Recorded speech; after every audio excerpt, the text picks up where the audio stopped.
ముందుగా ఒక చిన్న దృష్టాంతం వినండి. వెనకటికి ఒక ఊళ్ళో ఒక ఆయన ఉండేవాడు. అతనికి ముక్కు మీద కోపం.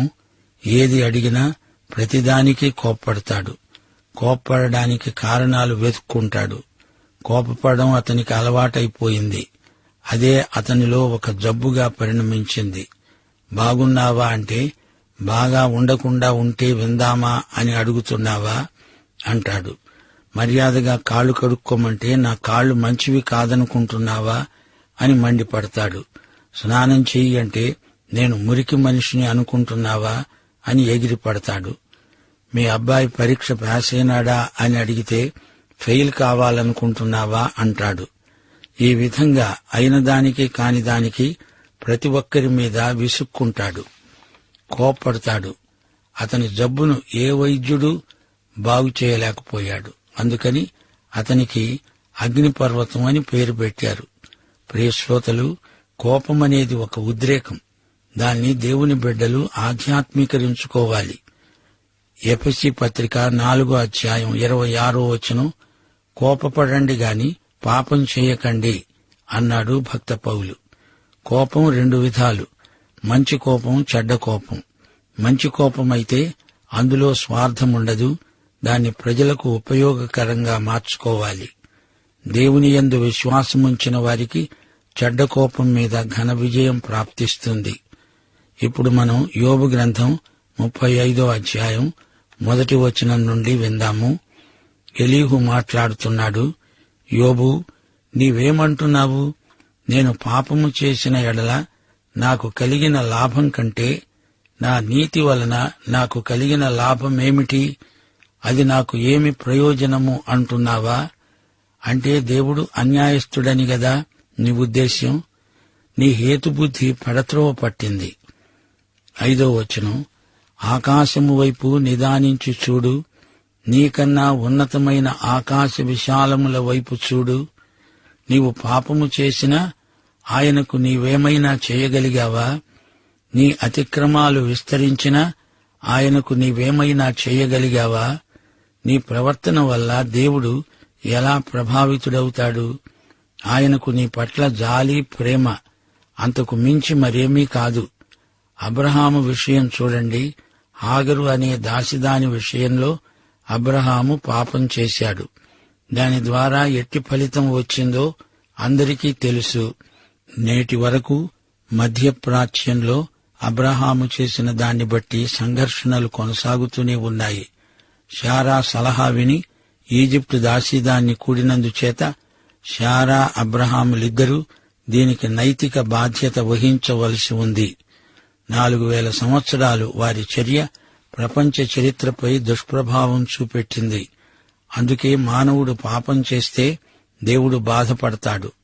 8 నీ వంటి మనుష్యునికే నీ చెడుతనపు ఫలము చెందుతుంది, నరులకే నీ నీతి ఫలము చెందుతుంది. మానవుడా, మనలో ప్రతి ఒక్కరము చెప్పే మాట, చేసే పని ఇతరులపై ఎలాంటి ఫలితం చూపుతుందో ఆలోచించండి. ఎలీహు చెప్పిన మాట అక్షరాలా నిజం. ప్రతి ఒక్కడూ బోధకుడే, ఉపాధ్యాయుడే అయితే ఇతరులు ఏమి నేర్చుకుంటున్నారు అన్నదే సమస్య. అనేకులు బలాత్కారం చేయడం వలన జనులు కేకలు వేస్తారు. బలవంతుల భుజబలానికి భయపడి సహాయం కొరకు కేకలు వేస్తారు. అయితే రాత్రియందు కీర్తనలు పాడడానికి ప్రేరేపిస్తూ, భూజంతువుల కంటే మనకు ఎక్కువ బుద్ధి నేర్పుతూ, ఆకాశ పక్షుల కంటే మనకు ఎక్కువ జ్ఞానం కలుగజేస్తూ, నన్ను సృజించిన దేవుడు ఎక్కడ ఉన్నాడని అనుకునేవారు ఎవరూ లేరు. విశ్వాసులారా, వింటున్నారా? రాత్రియందు కీర్తనలు పాడడానికి మనలను ప్రేరేపించేవాడు దేవుడే. దేవునియందే మనకు ఆనందం. ఎఫెసీ పత్రిక 1:3 మీ హృదయాలపై ఈ వచనాన్ని ముద్రించుకోండి. మన ప్రభు అయిన యేసుక్రీస్తు యొక్క తండ్రి అయిన దేవుడు స్తుతించబడునుగాక. ఆయన క్రీస్తునందు పరలోక విషయములలో ఆత్మ సంబంధమైన ప్రతి ఆశీర్వాదమును మనకనుగ్రహించాడు. ఆశీర్వాదము అనగా అర్థమేమిటి? ఆశీర్వాదం ఆనందాన్ని కలిగించేది, ఆనందాన్ని వృద్ధి చేసేది. అదే ఆశీర్వాదమంటే. మోషే కొండపై నుండి దిగివచ్చినప్పుడు అతని ముఖచర్మం ప్రకాశించింది. దేవుడు మన పాపాలు క్షమించినప్పుడు, దేవుని కృప మనము అనుభవించినప్పుడు, దేవుని సహవాసంలో మనకు ఆనందం, అదే ఆశీర్వాదం.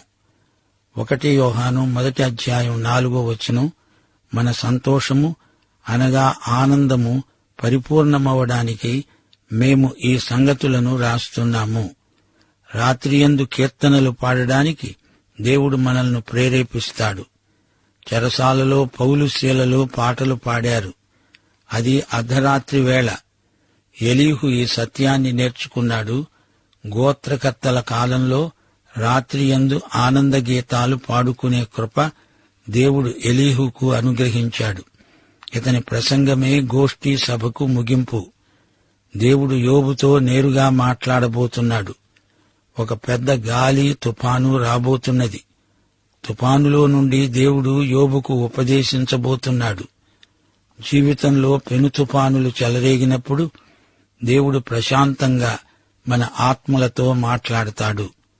లోకమిచ్చేటట్లు కాదు, దేవుని శాంతి మనకు అనుగ్రహిస్తాడు. మనకు దేవునికి ఎట్టి పరిస్థితి అడ్డము రాకూడదు. ప్రియ శ్రోతలారా, ఈ అధ్యాయంలో దేవుడెంత గొప్పవాడో వర్ణించబడింది. దేవుని ఎదట ఎవరూ గొప్పవారు లేరు. యోబు తాను మనుష్యుల దృష్టిలో గొప్పవాణ్ణి అనుకోవచ్చుగాని దేవుని దృష్టిలో అతడు మానవమాత్రుడే. అయితే దేవుడు యోబును ప్రేమించాడు.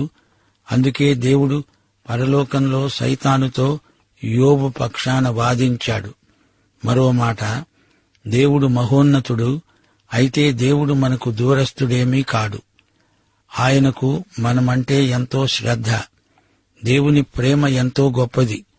ఎఫెసీ పత్రిక 2:4 దేవుడు కరుణా సంపన్నుడై ఉండి మనము మన అపరాధముల చేత చచ్చిన వారమై ఉండినప్పుడు సహితము మన ఎడల చూపిన తన మహాప్రేమ చేత మనలను క్రీస్తుతో కూడా బ్రతికించాడు. కృపచేత మనము రక్షించబడ్డాము. దేవుని కనికరం ఎంతో గొప్పది. కీర్తనలు 86:13 ప్రభువా, నా దేవా, నా ఎడల నీవు చూపిన కృపా కనికరములు అధికమైనవి. పాతాళపు అగాధము నుండి నా ప్రాణాన్ని తప్పించావు. అలాగే దేవుని దయాదాక్షిణ్యాలు ఎంతో గొప్పవి. 117 కీర్తన 2 యెహోవా కృప మన ఎడల హెచ్చుగా ఉన్నది. ఆయన విశ్వసనీయత నిరంతరము నిలుస్తున్నది. కాబట్టి సమస్త అన్యజనులారా, యెహోవాను స్తుతించండి. సర్వజనములారా, ఆయనను కొనియాడండి. విశ్వాసులారా, వింటున్నారా? దేవుడు మన కష్టాలు కడగండ్లు వెంటనే తొలగించకపోవచ్చు గాని ఆయన మనకు రాత్రివేళ ఆనంద గీతాలు పాడగలిగే ఆత్మానందం ఇస్తాడు.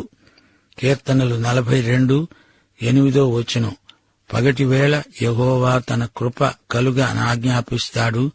రాత్రివేళ ఆయనను గూర్చిన కీర్తన, నా జీవదాత అయిన దేవుని గూర్చిన ప్రార్థన నాకు తోడుగా ఉంటాయి. 77 కీర్తన 6 నేను పాడిన పాట రాత్రియందు జ్ఞాపకం చేసుకుంటాను, నా హృదయమున ధ్యానించుకుంటాను. 119 కీర్తన 62 న్యాయమైన నీ విధులను బట్టి నీకు కృతజ్ఞతాస్తుతులు చెల్లించడానికి అర్ధరాత్రి వేళ నేను మేల్కొనేవాణ్ణి. ఎలీహు ఇంకా మాట్లాడుతున్నాడు. 1 కొంతసేపు నన్ను ఓర్చుకో, ఈ సంగతి నీకు తెలియజేస్తాను. ఏలయనగా దేవుని పక్షముగా నేనింకా మాట్లాడవలసి ఉన్నది. ఎలీహు దేవుని పక్షంగా మాట్లాడుతున్నాడు. ఎంత మాట్లాడినా దేవుని ఎదుట అతడెంత, అతని జ్ఞానమెంత. దేవుని సర్వజ్ఞానము మనకు ఆశ్చర్యం గొల్పుతుంది. సృష్టి మర్మం మానవుడు పూర్తిగా గ్రహించగలడా? సంగతి మరుగు చేయడం దేవునికి ఘనత. మన జ్ఞానం పరిమితం. అలాంటప్పుడు నీవు నేను దేవుణ్ణి ప్రశ్నించగలమా? మనకు అవసరమైనంత వరకు దేవుడిచ్చిన జ్ఞానముతో ఆయన్ను మహిమపరచాలి.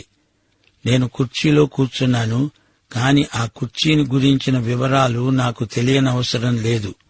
అలాగే క్రీస్తు నీ కోసం చనిపోయాడు, ఆయన తిరిగి లేచాడు. ఆయన నీ రక్షకుడు, ఆయన యందు విశ్వాసముంచగలవు. అలాగే నీవు విమానం ఎక్కుతావు, అందులో ప్రయాణం చేయగలవు. మిగతా విషయాలు అనవసరం. విద్యుత్ శక్తి ఉన్నది, అది ఎలా పనిచేస్తుందో ఆ వివరాలు అనవసరం. నీవు మీట నొక్కితే లైట్లు వెలుగుతాయి, అంతే. ఎలీహు ఏమంటున్నాడో ఇంకా వినండి. దూరము నుండి నేను జ్ఞానం తెచ్చుకుంటాను, నన్ను సృజించిన వానికి నీతిని ఆరోపిస్తాను. రోమాపత్రిక 9వ అధ్యాయం 14వ వచనంలో పౌలు ఏమంటున్నాడు? దేవుని యందు అన్యాయము కలదా? అట్లనరాదు.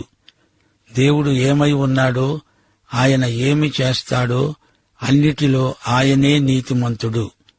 ఎలీహు దేవునికి నీతిమత్వము ఆరోపించి మాట్లాడుతున్నాడు.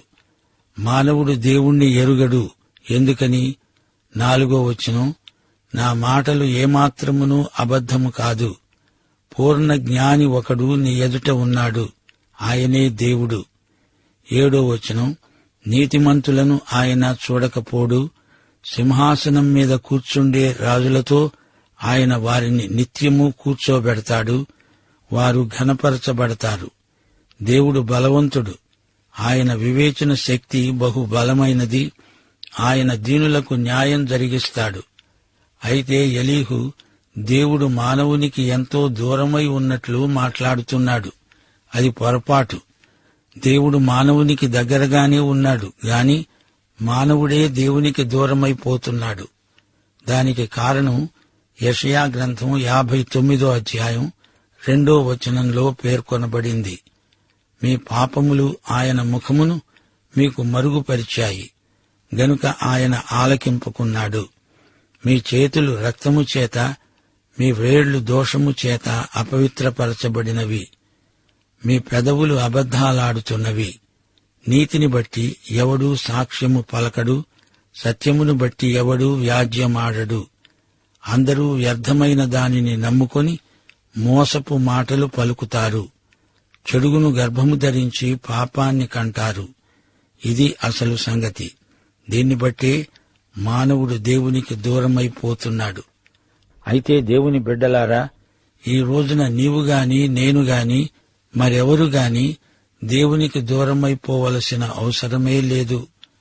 పాప సమస్యను యేసుక్రీస్తు పూర్తిగా పరిష్కరించాడు. దేవునికి మానవునికి మధ్యవర్తి ఒక్కడే. ఆయనే క్రీస్తు యేసు అనే నరుడు. ఆయన ద్వారా మనము ఈ రోజున దేవుని వద్దకు రాగలము. తనకు దేవునికి మధ్య ఒక వ్యక్తి ఉండి ఇద్దరినీ కలిపితే ఎంత బాగుండు అని యోబు వాపోతున్నాడు. కాని ఎలీహు ఈ సత్యానికి చాలా దగ్గరికి వచ్చాడు. అయినా అతనికి కూడా పూర్తి ప్రత్యక్షం లేదు. అందుకే చిట్టచివరికి దేవుడు ముఖాముఖిగా యోబుతో మాట్లాడవలసి వచ్చింది. 22వ వచనం, ఎలీహు అంటున్నాడు, ఆలోచించు, దేవుడు శక్తిమంతుడై ఘనత వహించినవాడు. ఆయనను పోలిన బోధకుడెవరు? ఆయనకు మార్గము నియమించిన వాడెవడు? నీవు దుర్మార్గపు పనులు చేస్తున్నావని ఆయనతో పలకటానికి ఎవడు తెగిస్తాడు? ఎలీహు ఒప్పుకుంటున్నాడు, నేను దేవునితో మాట్లాడగలవాడను కాను. దేవుడే మనకు పరమోపాధ్యాయుడు. ఆయనే యేసుక్రీస్తుగా అవతరించాడు. ఆయనను మించిన బోధకుడు ఎవడూ లేడు. యోహాను సువార్త 7వ అధ్యాయం 46వ వచనంలో శత్రువులు కూడా ఇదే సాక్ష్యమిచ్చారు. ఆ మనుష్యుడు మాట్లాడినట్లు ఎవడునూ ఎన్నడూనూ మాట్లాడలేదు. ఈ రోజు వరకు కూడా యేసు ప్రభువుకు ఎవ్వరూ సాటిరారు. అలాంటి వ్యక్తి ఇక ఉండబోడు. ఆయనకు ఆయనే సాటి. విచిత్రమేమిటంటే యేసును అంగీకరించని వారు కూడా ఆయన బోధలను ఉదహరిస్తారు. పొరుగువాణ్ణి ప్రేమించాలి అంటారు. కొండమీది ప్రసంగాన్ని పఠిస్తారు. ఎందరో వేదాంతులున్నారు గాని వారి పేర్లు ఎవరూ చెప్పుకోరు. యేసు నామము అంతటా అందరి చేత ఉచ్చరించబడుతున్నది. ప్రియ సోదరీ సోదరులారా, వింటున్నారా? ఎలీహు యోబును విమర్శించాడు. తనను తాను కూడా విమర్శించుకొని ఉంటే ఎంత బాగుండేది. దేవుడిలాగా మనిషి మాట్లాడవచ్చునా? అపొస్తలుడైన పౌలును చూడండి. అతడు 3వ ఆకాశానికి వెళ్ళాడు, తిరిగి వచ్చాడు. ఎన్నో రహస్యాలు చూచాడు, గాని వాటిని గురించి గొప్పలు చెప్పుకోలేదు. రోమాపత్రిక 11వ అధ్యాయం 33 నుండి 36 వచనం వరకు. ఆహా, దేవుని బుద్ధి జ్ఞానముల బాహుళ్యము ఎంతో గంభీరము. ఆయన తీర్పులు శోధింపనెంతో అశక్యములు. ఆయన మార్గములు ఎంతో అగమ్యములు. ప్రభువు మనస్సును ఎరిగిన వాడెవడు? ఆయనకు ఆలోచన చెప్పిన వాడెవడు? ముందుగా ఆయనకిచ్చి ప్రతిఫలము పొందగలవాడెవడు?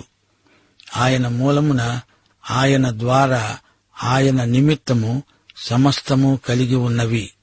యుగముల వరకు ఆయనకు మహిమ కలుగునుగాక. ఆమేన్. శ్రోతలు విన్నారా? ఇవి పౌలు మాటలు. ఎంత గొప్పవాడైనా దేవుని స్థానం వహించి ఇతరులతో మాట్లాడాలంటే దానికి తగిన మానవుడెవడూ లేడు. దేవుడు సర్వశక్తిమంతుడు, సర్వజ్ఞుడు. ఆయన తీర్పరి. భక్తిహీనులను, వేషధారులను ఆయన శిక్షిస్తాడు. దేవుడు మహోన్నతుడు. ఆయనలాగా ఎవరు బోధించగలరు? ఆయనపై ఎవరు నేరము మోపగలరు? ఆయన సార్వభౌముడు, ఆయన గొప్పవాడు. దేవుని స్థానాన్ని ఎవరూ ఆక్రమించలేరు. ఆయన ఉదక బిందువులను పైనుండి కురిపిస్తాడు. ఆయన ఆజ్ఞ చొప్పున మేఘాలు వర్షిస్తాయి. ఉరుములు, మెరుపులు ఆయన ఆజ్ఞ చొప్పున పనిచేస్తాయి. వాతావరణం, శీతోష్ణ స్థితులు ఆయన వశంలోనే ఉన్నాయి. శ్రోతలు, ఈ సంగతులన్నీ యోబుకు తెలియనివి కావు. ఎలీహు కంటే యోబు జ్ఞానములో, వయస్సులో చాలా పెద్దవాడు. నిజమే, దేవుని మహోన్నతిని సృష్టి వివరిస్తుంది. కాని దేవుని కృపాబాహుళ్యము క్రీస్తునందే మనకు కనపడుతున్నది. ప్రియ విశ్వాసులారా, యేసు ప్రభువు సృష్టిని గురించి మాట్లాడినప్పుడెల్లా తండ్రి ప్రేమను వివరించాడు. దేవుడు తన పిల్లలను పోషిస్తాడు, పక్షులను పోషిస్తున్నాడు, అడవి చెట్లను పూలతో అలంకరిస్తున్నాడు. మనము పిచ్చుకల కంటే శ్రేష్ఠులము కామా? అడవి పూల కంటే మన ఆయుష్కాలము ఎక్కువ కాదా? ఏమి తిందాము, ఏమి తాగుదాము అని మనము చింతించనక్కర్లేదు. అయితే ఒక మాట, దేవుని సృష్టి యావత్తు రోమా 8వ అధ్యాయం 22వ వచనం ప్రకారం ఇది వరకు ఏకగ్రీవంగా మూలుగుతూ ప్రసవ వేదన పడుతున్నది. ఇది పాపానికి ఫలితం. అయితే సృష్టికర్త అయిన దేవుడు మన తండ్రి. ఆయన యందు విశ్వాసముంచి మనము నిశ్చింతగా బ్రతకగలం. ప్రియ విశ్వాసులారా, గ్రహించండి, శ్రమలను గురించి దేవుని బిడ్డలు కంగారు పడనక్కర్లేదు. యోబు గ్రంథము శ్రమలను గురించి నేర్పిన సంగతులు అమూల్యమైనవి. శ్రమలు మనకు పరిచర్య చేస్తాయి. శ్రమల మర్మాన్ని గురించి కంగారు పడనక్కర్లేదు. శ్రమలు పొంది పరీక్షలో గెలిచిన వారు అట్టి శ్రమలలో ఉన్నవారికి ఆదరణ కలిగించగలరు. శ్రమానుభవమందు దేవుని బిడ్డలు సన్నిహిత సహవాసం చేయగలరు. శ్రమలను బట్టి దేవునికి సన్నిహితులమై ఆయన వద్ద నేర్చుకునే మనస్సు అలవరుచుకుంటాము. శ్రమలు వచ్చినప్పుడు యేసుక్రీస్తు శ్రమలను ధ్యానించుకుని ఓదార్పు పొందుతాము. దేవుని బిడ్డలు శ్రమల ద్వారా ఇతరుల కష్టాలకు స్పందించగలరు. సున్నితమైన మనస్సాక్షిని, మనస్తత్వాన్ని అలవరుచుకుంటారు.